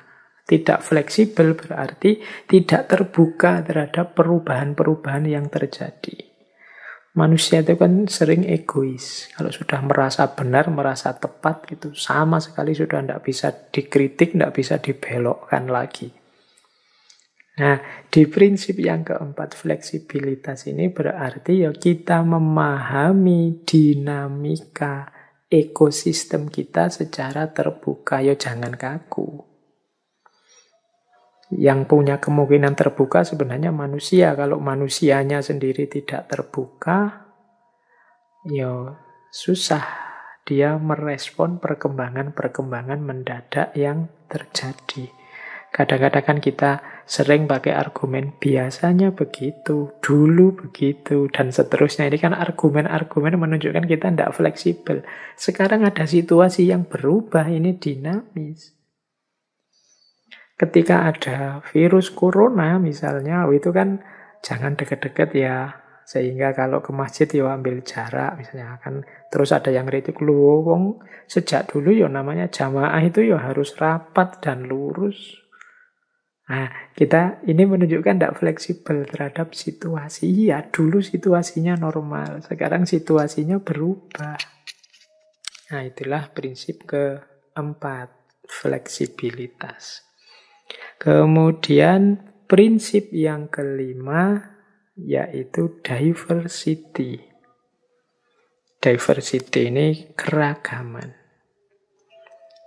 Kalau ini mungkin tidak perlu Saya jelaskan panjang lebar ya, kita bolak-balik bicara tentang pluralitas, pluralisme. Hakikat hidup ini beragam, tidak sama. Jadi buahnya fleksibilitas adalah keragaman, macam-macam.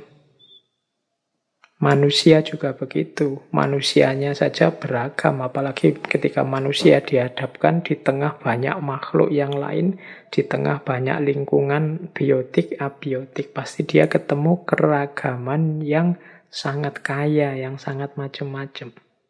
Jika dihubungkan dengan prinsip sebelumnya, yaitu interdependensi dan fleksibilitas, prinsip diversity ini, atau prinsip keragaman ini berarti menuntut kita agar melakukan setidaknya 3 hal. Yaitu yang pertama penerimaan, yang kedua penghormatan, dan yang ketiga kerjasama untuk tujuan bersama. Penerimaan itu berarti kita terima, kita akui bahwa anggota ekosistem, lingkungan sekeliling kita itu beragam dan berubah secara fleksibel. Penghormatan berarti kita terima, kita akui, kita hargai masing-masing dengan prosesnya sendiri. Tidak kita intervensi untuk kepentingan-kepentingan egois kita.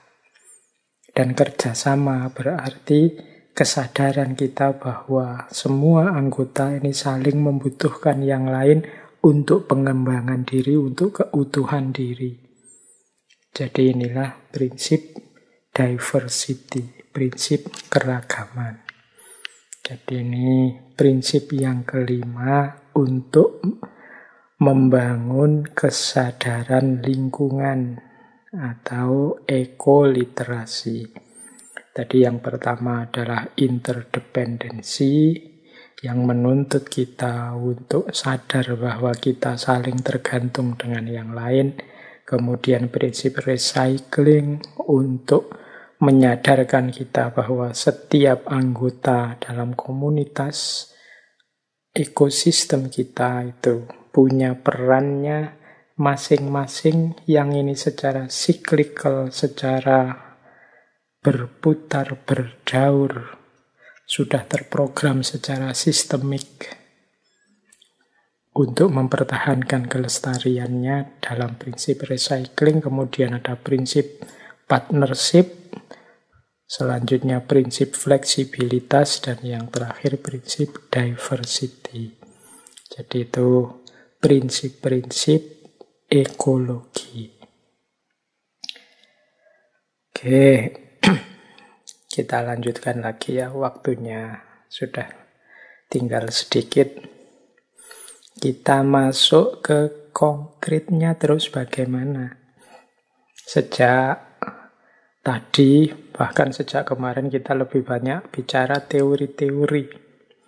Nah, terus menerapkan prinsip-prinsip tadi loh. Secara konkret, kira-kira tekniknya seperti apa? Kalau menurut Capra, perlu kita lakukan semacam rancang bangun ekologi. Atau kalau istilah beliau, eco-design. Jadi, setelah kita belajar paham pentingnya ekosistem, lingkungan hidup dan juga lingkungan tidak hidup di sekeliling kita, saatnya kita merancang bagaimana caranya agar semua fungsi, semua peran yang tadi dijelaskan di atas itu berjalan dengan baik. Pola-pola aliran energi, materi, pertukaran, recycling, dan lain sebagainya yang dijelaskan tadi bisa berjalan dengan baik. Itu yang disebut rancang bangun ekologi atau eco-design. Jadi eco-design itu berarti merancang sedemikian rupa apa yang ingin kita capai sehubungan dengan sehubungan dengan sustainable ekosistem tadi. Bagaimana agar ekosistem kita tetap berlangsung dengan baik. Karena seperti saya bilang tadi, sampai titik hari ini itu kita sudah banyak melakukan kesalahan-kesalahan yang mengacaukan ritme lingkungan, ritme alam sekeliling kita. Maka kita perlu sejenis rancang bangun ekologi atau eco-design. Ini ada beberapa contoh yang ditampilkan oleh Capra sehubungan dengan rancang bangun ekologi ini. Misalnya, yang pertama, rancang bangun pengelolaan limbah. Tadi kan di atas dijelaskan bahwa mekanisme dalam ekosistem ini sifatnya recycle, cyclical, tidak linier, berputar. Yang semula limbah bisa jadi makanan bagi anggota ekosistem yang lain. Bagi anggota ekosistem yang satu ini makanan, bagi anggota ekosistem yang lain ini limbah. Jadi recycle itu kan prinsip limbah sama dengan makanan. Apa yang dihasilkan sebagai limbah oleh kehidupan yang lain justru bermanfaat sebagai makanan. Nah, rancang bangun pengelolaan limbah ini maunya Capra kalau kita sedang merancang satu industri, satu bisnis, satu usaha apapun itu kan selalu menghasilkan limbah-limbah. Limbah produksi, limbah industri. Nah, menjadi tanggung jawab kita agar limbah-limbah ini yang dalam industri atau produksi kita adalah barang buangan, kita harus mengukur dan menghitung atau mengolah agar limbah tadi menjadi makanan atau dimanfaatkan untuk kegiatan selanjutnya. Atau menjadi makanan bagi organisme yang lain yang ada dalam ekosistem kita. Jadi biar tidak limbah berhenti jadi limbah, nanti numpuk merusak ekosistem. Dia harus ada manfaatnya, ada perannya. Bisnis apapun. Ini usaha apapun. Sehingga tidak ada limbah yang terbuang percuma. Sampai pada titik nanti dikenal zero waste, nihil limbah. Jadi tidak ada lagi limbah. Karena limbah ada gunanya. Limbah apapun. Ini saya tidak tahu. Mungkin teman-teman punya usaha apa, punya industri apa, rancanglah juga teknologi pengelolaan limbahnya. Agar limbah ini tidak jadi problem tersendiri dalam ekosistem kita. Kalau bisa kita lakukan yang seperti ini, maka proses daur ulang yang sesuai dengan ekosistem kita akan lahir dan ini akan mempertahankan situasi, mempertahankan kondisi ekosistem kita. Jadi ini contoh rancang bangun. Jadi kalau nanti misalnya kita punya industri, punya usaha, kan mestinya ada limbahnya, entah dalam bentuk apa. Syukur-syukur limbah ini adalah makanan bagi anggota ekosistem yang lain. Mungkin bagi virus-virus atau zat-zat pengurai yang ada di dalam tanah dan lain sebagainya. Kalau tidak, kita harus punya semacam teknologi pengelolaan limbah dari sesuatu yang dibuang menjadi sesuatu yang bisa dimanfaatkan atau berguna. Mungkin jadi pupuk kah, mungkin jadi untuk kepentingan apa, dan lain sebagainya. Jadi ini contoh yang pertama dari rancang bangun pengelolaan limbah. Ini jenisnya eco-design itu seperti ini. Jadi kita merancang aktivitas-aktivitas kemanusiaan yang penting untuk kita, tapi tidak merusak ekosistem. Ini contoh yang pertama. Contoh yang kedua, rancang bangun gedung. Nah, ini kan di mana-mana sekarang kita banyak menanam gedung, tidak lagi menanam pohon, tidak lagi melakukan penghijauan, kita kekurangan ruang hijau yang terbuka. Nah, Capra menyarankan, meskipun kita memang butuh gedung untuk tempat tinggal, untuk kebutuhan-kebutuhan kita, kalau bisa rancang bangun gedungnya itu dengan kearifan ekologis. Jadi misalnya kita membangun gedung tapi yang memanfaatkan kemurahan alam sebagai aktivitas untuk hemat pemakaian energi. Misalnya biar tidak terlalu banyak habis listrik untuk lampu, kita bangun gedung itu yang kalau siang hari sinar matahari bisa masuk sehingga ruangan-ruangan dan kamar kita bisa terang. Nah, ini namanya rancang bangun gedung yang ramah lingkungan. Daripada kita boros listrik, boros energi untuk masang AC, kita rancang gedung yang aliran udara semilir angin bisa masuk, mendinginkan ruangan tanpa memerlukan AC. Daripada kita boros energi misalnya untuk pemanas air atau untuk masak dan lain sebagainya, kalau bisa kita rancang teknologi yang memanfaatkan energi matahari untuk pemanas yang kita pakai di dalam rumah dan lain sebagainya. Ini namanya rancang bangun gedung yang ramah lingkungan. Hari ini kan kita lebih suka pakai AC misalnya, sehingga semua ruangan meskipun bisa ada jendelanya tetap kita kuasi tertutup.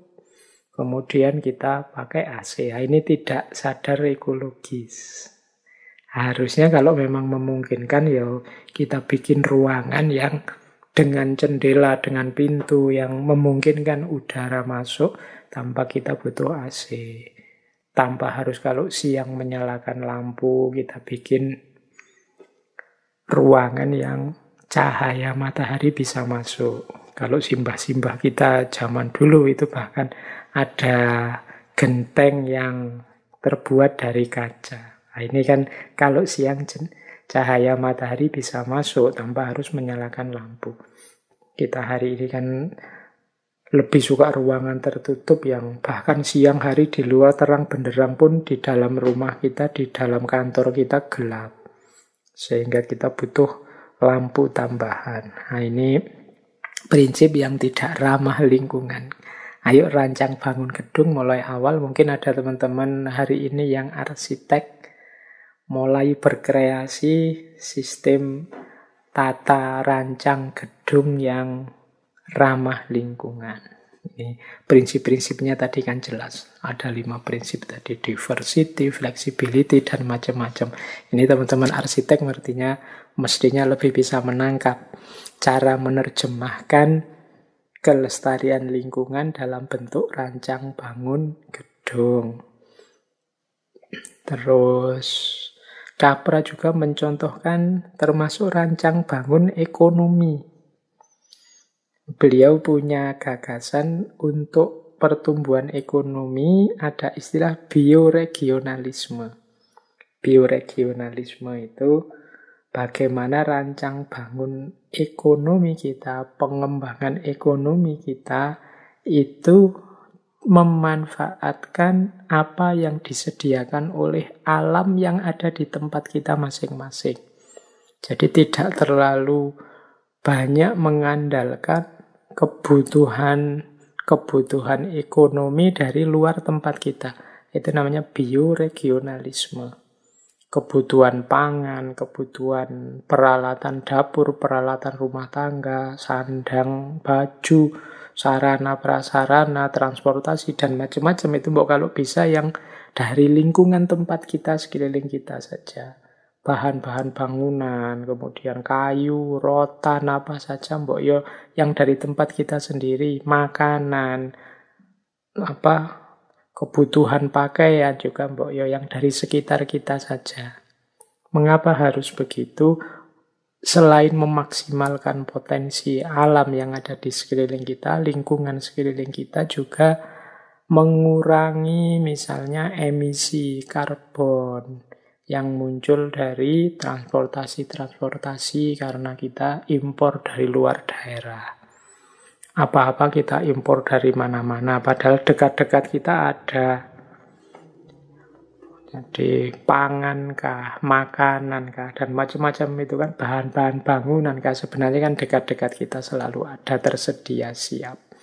Ini harusnya tugas kita untuk memanfaatkan yang dekat-dekat, menghemat emisi, menjaga kelestarian udara, kesegaran lingkungan kita. Karena kalau terlalu banyak mobil, terlalu banyak kendaraan, transportasi yang kita gunakan karena kita mengimpor, karena kita mengambil dari luar daerah, ya resikonya boros BBM, pencemaran udara, dan macam-macam. Mbok yo bisalah kita coba merancang bangun aspek ekonomi semacam ini. Ini kan juga melatih kemandirian setiap wilayah. Tidak hanya untuk kita ingin nyaman, ingin enak sendiri, atau mungkin ingin murah, atau ingin apa, tapi efeknya jangka panjangnya justru menyusahkan kita sendiri.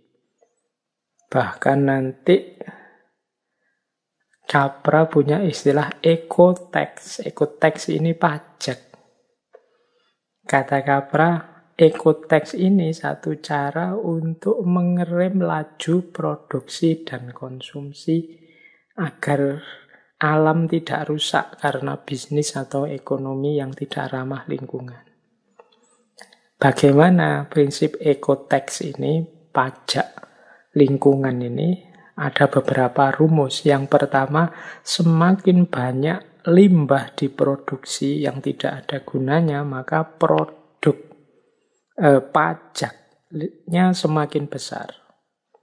Jadi ada pajak lingkungan yang kalau ini pabrik ini kok banyak sekali limbahnya, semakin banyak limbahnya berarti ya semakin besar pajaknya. Pajak namanya pajak lingkungan.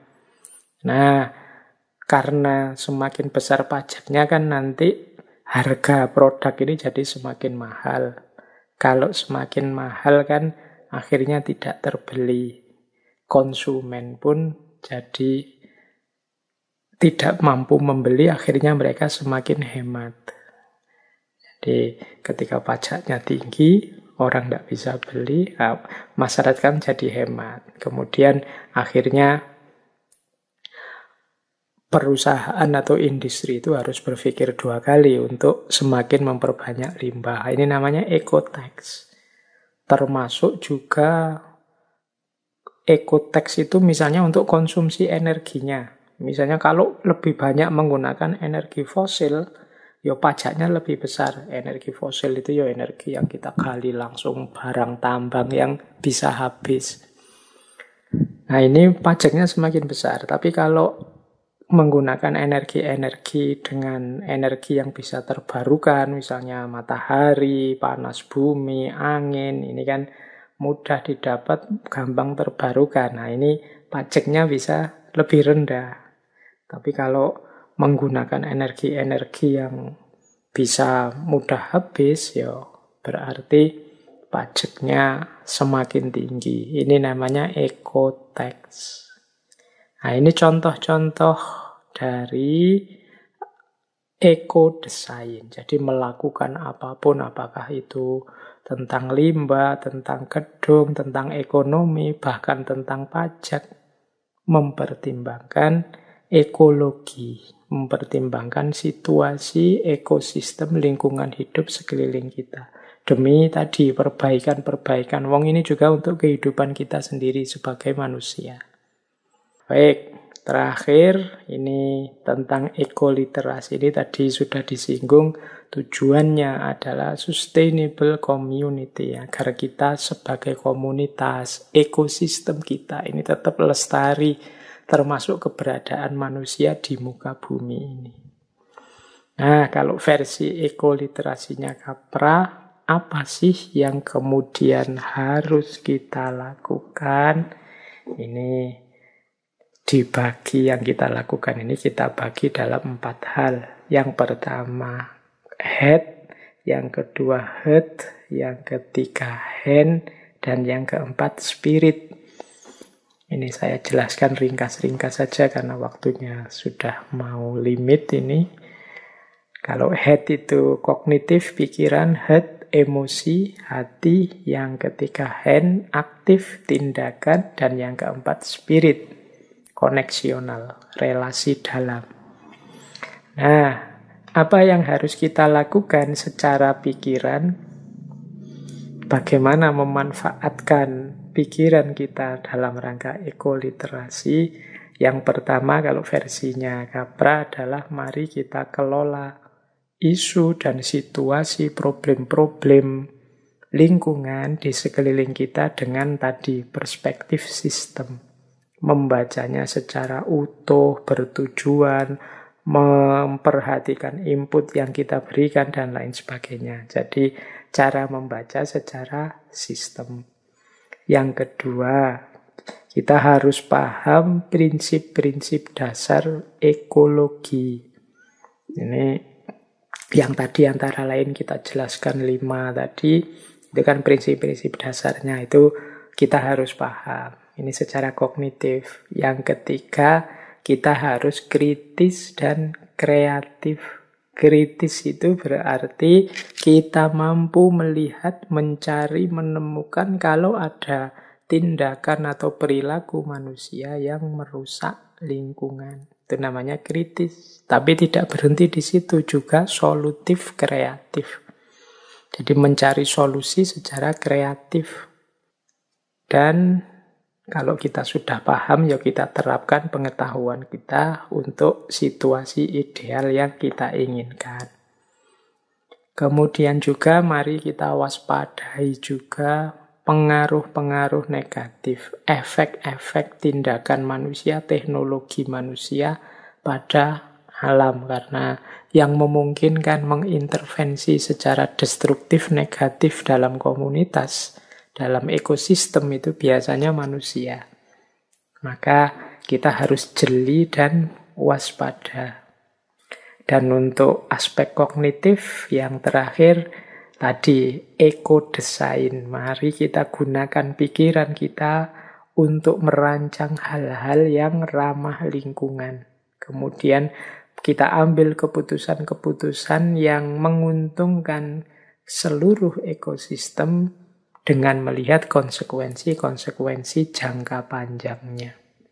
Jadi ini bagaimana cara kita berpikir mengelola pikiran kita dalam rangka ekoliterasi ini, ya ada 5 tadi ya. Berpikir sistem, memahami prinsipnya, berpikir kritis dan kreatif, mencari solusi, mewaspadai pengaruh dan efek teknologi. Kemudian yang kelima, kita merancang ekodesain tadi, memutuskan sesuatu yang sambil memperhatikan efek jangka panjangnya. Kemudian, gitu kalau pikiran. Kalau perasaan, hati kita, apa yang harus kita lakukan? Ya, yang pertama, ini aspek emosionalnya ya. Kita harusnya merasa terlibat, empatik, respect kepada siapapun, apapun anggota ekosistem kita. Seperti saya bilang tadi, ini semuanya adalah keluarga kita, baik yang hidup maupun tidak hidup. Ini aspek head-nya, aspek emosionalnya. Jadi kita empati. Empati itu berarti kalau ada yang rusak, kalau ada yang kacau, kalau ada yang tidak beres, kita ikut merasakan. Kita tidak menganggap itu, wong bukan saya saja kok. Itu berarti tidak empati. Apapun itu kalau ada di komunitas kita ketika sedang bermasalah, ya kita berempati dan menghormati apapun situasinya. Tidak memposisikan diri selalu sebagai lebih tinggi, lebih baik, dan lain sebagainya. Kemudian yang kedua, secara emosional, kita menerima dan menghargai beragam perspektif, beragam pandangan, beragam situasi, kemudian mampu bekerja sama secara produktif dalam keragaman itu. Jadi suka, nyaman, bekerja sama dan menerima perbedaan. Karena kita ini hidup dalam satu ekosistem yang sama, punya tujuan-tujuan yang sama, sama-sama ingin sukses, ingin aman, ingin nyaman. Nah, ini saling menghargai, saling mendukung. Kemudian yang terakhir, secara emosional, heart itu kita komitmen pada kesetaraan, keadilan, keterbukaan, dan penghormatan kepada semuanya. Jadi ini apa yang harus kita lakukan secara emosional ya, 3 hal ini. Kemudian yang ketiga hand. Kalau hand ini berarti aktivitas sudah. Konkretnya apa yang kita lakukan? Yang pertama, menciptakan dan menggunakan alat, objek, dan prosedur yang sesuai untuk sustainable community. Jadi mari kita kreatif menciptakan alat, objek, atau cara atau apapun itu untuk biar tetap ekosistem lingkungan sekeliling kita lestari. Terus yang kedua, apa yang harus kita lakukan? Mengubah keyakinan menjadi tindakan yang nyata dan efektif dengan mengaplikasikan pengetahuan ekologis kita. Ini maksudnya tadi kan kita sudah dapat banyak wawasan, banyak pengetahuan, ya saatnya diterapkan. Saatnya disadari untuk diwujudkan, biar tidak seperti pohon yang tanpa buah. Dan yang ketiga, mampu mengelola dan memanfaatkan energi dan sumber daya dengan tepat. Ya menerapkan tadi ya tetap harus hati-hati. Jangan sampai malah merusak, jangan sampai malah mengacaukan keseimbangannya. Memanfaatkan energi di sekeliling kita secara tepat. Bagaimana cara kita menggunakan sumber daya secara pas, tidak berlebihan apalagi merusak.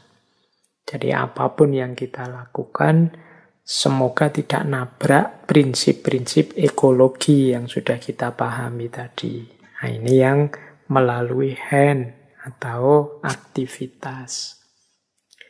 Jadi yang pikiran tadi ada 5, yang urusan emosional ada 3, yang hand ini ada 3 juga. Yang terakhir spirit. Spirit ini urusan koneksial. Koneksial itu dimensi hubungan mendalam kita dengan anggota ekosistem yang lain. Ini kan jiwanya. Jadi kita ini satu jiwa, satu rasa dengan anggota ekosistem yang lain. Nah, yang pertama apa yang harusnya muncul, kalau ini tidak bisa dipaksa ini. Tapi semakin bertambah wawasan, kita akan bisa mewujudkan aspek spirit ini. Yang pertama apa? Merasakan keagungan, merasakan dahsyatnya, merasakan pentingnya alam. Jadi ini yang pertama. Jadi ini urusan merasakan ini kan bukan sesuatu yang bisa dipaksa, tapi semoga semakin tambah wawasan kita, semakin tambah ilmu kita, kita semakin sadar betapa agungnya alam, betapa dahsyatnya alam semesta sekeliling kita ini. Yang ini kalau dalam agama semoga juga bisa membawa pada kesadaran Tuhan. Jadi dahsyatnya ciptaan, dahsyatnya makhluk, menyadarkan kita pada dahsyatnya Khalik. Nah, ini aspek spirit. Selama ini kan kita selalu sering memposisikan diri sebagai lebih penting, lebih jago, lebih tinggi dari alam semesta sekeliling kita. Maka saatnya kita merasakan bahwa semua anggota ekosistem lingkungan sekeliling kita ini punya perannya sendiri-sendiri, punya fungsinya sendiri-sendiri, punya kedahsyatannya sendiri-sendiri. Begitu kita ngerti ilmunya, kita akan terkagum-kagum. Para ilmuwan saintis itu kan punya istilah momen kagum ini, momen eureka. Momen ketika, wow, ketika kita paham betapa mekanisme alam ini, lingkungan sekeliling kita ini begitu dahsyat. Kalau kita pahami. Nah, ini aspek koneksial. Ini bisa membuat kita tersentuh, membuat kita sadar bahwa kita bukan yang paling tinggi, kita bukan yang punya hak untuk mengeksploitasi habis-habisan tanpa ukuran. Nah, setelah itu yang kedua, kalau sudah sadar posisi kita yang tidak boleh sombong, merasa lebih tinggi, baru menghargai dan menyayangi semua yang ada di dalamnya. Kita hargai lingkungan kita, kita sayangi semua anggota biotik maupun abiotik yang ada di dalamnya, kita berikan hak-haknya.